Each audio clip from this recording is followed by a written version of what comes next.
નમસ્કાર મિત્રો, આજની વાર્તામાં આપનું સ્વાગત છે। મારું નામ બબીતા છે અને હું પંજાબમાં રહું છું। હું ખૂબ જ સારી દેખાવ છું। મારા લગ્નને 5 વર્ષ થયા છે। મારા પતિ એક બિઝનેસમેન છે। પૈસાના કારણે તે પોતાની પસંદગીનું કંઈ પણ ખરીદી શકે છે, વાત ભલે તે ચીજની હોય કે સ્ત્રીની।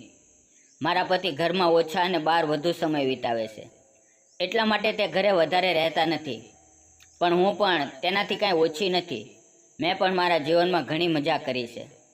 મારા ઘરમાં એક નોકર હતો। અચાનક તે નોકરને ગામ જવાનું થયું, એટલે મેં તેને કહ્યું, જો તમે ગામડે જાઓ છો તો અહીંયા કામ કોણ કરશે? તેણે કહ્યું, માલકીન, તમે ચિંતા કરશો નહીં, મેં મારા દીકરાને બોલાવ્યો છે, તે મારી જગ્યાએ કામ કરશે। મેં પૂછ્યું, શું તે કામ કરવાનું જાણે છે? તો તેણે કહ્યું, માલકીન, મારો દીકરો બહુ સારું કામ કરે છે। પછી ઉનાળાની રજાઓમાં તેમનો દીકરો ગામમાંથી અમારા ઘરે આવ્યો। હવે એ જ છોકરો ઘર સાફ કરતો, ઝાડુ કરતો, વાસણો ધોતો અને બીજા કોઈ પણ કામ કરતો। અમારા ઘરમાં ખાવા પીવાની સારી વ્યવસ્થા હતી, કોઈના પર કોઈ નિયંત્રણો નહોતા। પોતાના ફ્રી ટાઈમમાં તે ઘણીવાર હોલમાં બેસીને ટીવી જોતો। એક દિવસ મારે પાર્ટીમાં જવાનું થયું। તે રાત્રે હું ખૂબ મોડી પાછી આવી, જેથી હું સવારમાં મોડે સુધી સૂતી રહી। હું સવારે 11ની આસપાસ જાગી। તે સમયે રૂમના પડદા હજુ પણ બંધ હતા, જેના કારણે મારા રૂમમાં હજુ પણ રાત પડી હોય તેવું લાગતું હતું। હું થોડીવાર પાછી સૂઈ ગઈ અને થોડા સમય પછી ઊભી થઈ અને બેસી ગઈ। મેં નોકરને બોલાવ્યો અને ચા લાવવાનું કહ્યું। પછી મેં રિમોટ ઉપાડ્યો અને ટીવી જોવા લાગી। રાત્રે સૂતી વખતે હું ટી શર્ટ અને પાયજામો પહેરું છું। હું બાથરૂમમાં ગઈને હાથો ધોઈને પાછી આવી અને પલંગ ઉપર સૂઈ ગઈ। પછી તે નોકર તૈયાર કરેલી ચાની ટ્રે લઈને મારા રૂમમાં આવ્યો અને મારા પલંગ પાસે ઊભો રહ્યો અને તે એક નજરે મારી સામે જોઈ રહ્યો હતો। છોકરો મોટો થઈ ગયો હતો, તેથી કદાચ તેને કોઈ તરફ જોવાનું મન થાય, પણ મેં તેની તરફ ધ્યાન આપ્યું નહીં। હું ચા પીવા લાગી, પણ તે મારી પાસે ઊભો રહ્યો। મેં તેને પૂછ્યું, શું થયું? તમારે કંઈ કહેવું છે? તેણે કહ્યું, ના। મેં કહ્યું, તો તમે અહીંયા શું કરો છો? તો તે તરત જ નીકળી ગયો। થોડા સમય પછી મને સમજાયું, મારે તેની સાથે આવું વર્તન ન કરવું જોઈતું। હું તેના વિશે વિચારવા લાગી કે તેને ખરાબ લાગ્યું હશે। પછી મેં ચા લીધી અને પલંગ પર સૂઈ ગઈ અને રાતની પાર્ટી યાદ કરવા લાગી। જ્યારે તે નોકરે ફરીથી દરવાજો ખોલ્યો અને અંદર આવ્યો, ત્યારે હું મારા વિચારોમાં ખોવાયેલી હતી। ચાનો કપ ઉપાડીને તેણે મારી સામે જોયું। તે હજુ મારી સામે જ જોઈ રહ્યો હતો। તેના મગજમાં શું ચાલી રહ્યું હતું હું તે જાણતી હતી। તેની હાલત પહેલાં કરતાં વધુ અલગ દેખાતી હતી। હું ચોરી છુપે તેને જોઈ રહી હતી।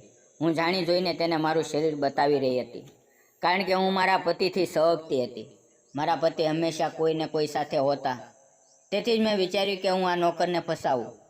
પછી મેં તેને જાણી જોઈને રૂમ સાફ કરવાનું કહ્યું। તેણે કહ્યું, માલકીન, મેં તમારો રૂમ સાફ કરી દીધો છે। મેં તેને કહ્યું, આમાં સફાઈ જેવું કંઈ નથી, કેટલી બધી ધૂળ દેખાય છે, પાછો જા, ફરીથી સાફ કર। પછી તે ગયો અને થોડીવાર પછી સફાઈનો સામાન લઈને પાછો આવ્યો અને ફર્નિચર સાફ કરવાનું શરૂ કર્યું।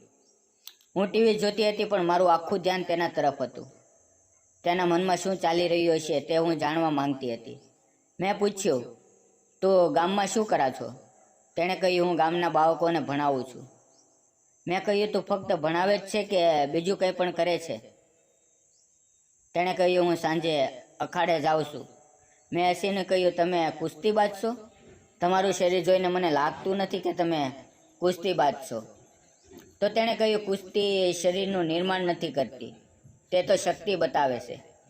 મેં હમણાં જ શરૂઆત કરી છે। હાલમાં હું અખાડાના ઉસ્તાદની મસાજ કરું છું।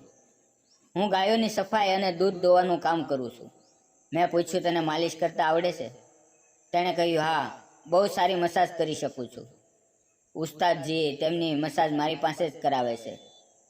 મને લાગ્યું કે મેં બ્યુટી પાર્લરમાં ઘણી સ્ત્રીઓ પાસેથી મસાજ કરાવી છે, પણ કોઈ પુરુષ પાસે નથી કરાવી, તો આથી મને કેટલી રાહત થશે।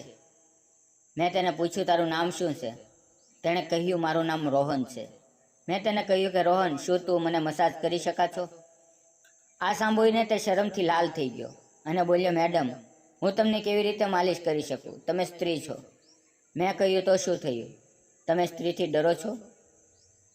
તેણે કહ્યું, હું કોઈથી ડરતો નથી, ત્યારે મેં કહ્યું, રસોડામાં તેલની બોટલ રાખેલી છે, તેને લાવ અને મને માલિશ કર. તે ત્યાં જ ઊભો રહ્યો અને કંઈ બોલતો નહોતો. પછી મેં કહ્યું, જો તમે મને માલિશ કરવા માંગતા ન હો તો જાઓ અને તમારું કામ કરો. હવે એવું લાગતું હતું કે તે મૂંઝવણમાં ફસાઈ ગયો હતો. તે ખૂબ જ લાંબા સમય સુધી વિચારતો હતો કે જો તે મસાજ કરશે તો મેડમના શરીરને સ્પર્શ કરવું પડશે, અને જો તે ના પાડશે તો તેને કંઈ નહીં મળે. થોડી વાર તો તે આમ જ ઊભો રહ્યો. મેં તેને કહ્યું, તમે શેની રાહ જુઓ છો? જાઓ ને તેલની બોટલ લાવો. તે રસોડામાં ગયો અને ઓઇલની બોટલ લઈને આવ્યો. મને પણ ઘણા દિવસોથી મસાજ મળી ન હતી, તેથી મારું શરીર પણ કમજોર થઈ ગયું હતું. હું સીધી સૂઈ ગઈ અને તે આવીને મારા પગ પાસે બેસી ગયો. તે મારી તરફ જોઈ રહ્યો હતો અને હું તેની તરફ જોઈ રહી હતી. બંનેના મનમાં એક વિચાર હલચલ હતી. હું વિચારી રહી હતી કે તે માલિશ કરતી વખતે પોતાની જાતને કાબૂમાં રાખી શકશે કે નહીં, અને મારું કામ થઈ જશે. મેં આટલા યુવાન પાસે પહેલાં ક્યારેય મસાજ કરાવી નહોતી, તેથી મને પણ થોડું અજુગતું લાગતું હતું. શું તે આ બધું કરી શકશે? તે પણ કદાચ આવું જ કંઈ વિચારી રહ્યો હતો કે તે મેડમને કેમ મસાજ કરશે, અને તેનો હાથ બીજી જગ્યાએ લાગી ગયો તો શું થશે? અમે બંને થોડીવાર ચૂપચાપ એકબીજાઓને જોઈ રહ્યા. પછી મેં મારો પગ ઊંચો કરીને તેના ખોળામાં મૂક્યો અને કહ્યું, શરૂ કર. તેણે તેના હાથ પર તેલ લગાવ્યું અને ધીમે ધીમે મારા પગની માલિશ કરવાનું શરૂ કર્યું. મેં તેને પૂછ્યું, શું તમે તમારા ઉસ્તાદને એ જ રીતે મસાજ કરો છો? તેણે કહ્યું, નહીં, તેનું શરીર તો લોઢા જેવું સખ્ત છે, હું તેને જોરથી કરું છું. મેં કહ્યું, તો પછી તમે મારા પગમાં આટલા અવાજથી મસાજ કેમ કરી રહ્યા છો? તેણે કહ્યું, તમે એક મહિલા છો અને તમારું શરીર પહેલેથી જ ખૂબ નરમ છે, તેથી હું ધીમે ધીમે માલિશ કરું છું. મેં કહ્યું, તો મને પણ જોરથી મસાજ કરો. તેણે પહેલાં આશ્ચર્યથી મારી સામે જોયું અને પછી ધીમે ધીમે હસ્યો. તેની હસીમાં થોડી શરમ અને મોટી આશા હતી. મેં કહ્યું, હાથ અને પગની ઉપર પણ માલિશ કર. તેણે તેના હાથ પર તેલ લગાવ્યું અને મારા ઘૂંટણ પણ માલિશ કરવાનું શરૂ કર્યું. મને એવું લાગ્યું જાણે તેના હાથમાં જાદુ હોય અને મારા પગમાં વીજળી ચાલી રહી છે. મેં મારો બીજો પગ તેની સામે મૂક્યો. તેણે ત્યાં પણ ઘૂંટણ સુધી તેલ લગાવ્યું. પછી મેં તેને કહ્યું, શું તમે ફક્ત ઘૂંટણ સુધી તેલ લગાવશો, આગળ નહીં જાઓ? પછી તેણે તેના હાથમાં તેલ લીધું અને માલિશ કરવાનું શરૂ કર્યું. જેમ તે માલિશ કરતો તેમ તેના હાથ ધ્રુજતા હતા.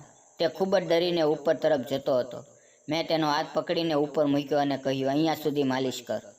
અને તે કમર પર માલિશ કરવા લાગ્યો. એ વખતે મને લાગ્યું કે જાણે હું 7મા આસમાન પર પહોંચી ગઈ છું. મસાજ કર્યાને 1 કલાકથી વધુ સમય વીતી ગયો હતો.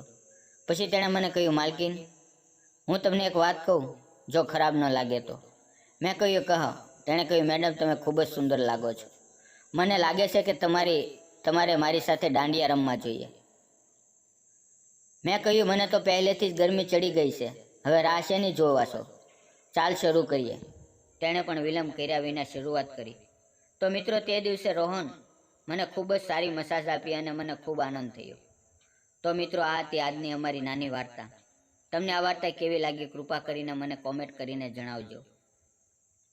જો તમને આ વાર્તા ગમી હોય તો લાઈક કરો અને તમારા મિત્રો સાથે શેર કરો. આવી વધુ રોમાંચક વાર્તાઓ માટે અમારી ચેનલને સબસ્ક્રાઈબ કરો અને બેલ આઇકનને દબાવવાનું ભૂલશો નહીં. વિડીયો પૂરો જોવા બદલ આપ સૌ મિત્રોનો ખૂબ ખૂબ ધન્યવાદ. ફરી મળશું આવતીકાલે એક નવા વિડીયોમાં. ત્યાં સુધી આવજો. ધન્યવાદ મિત્રો.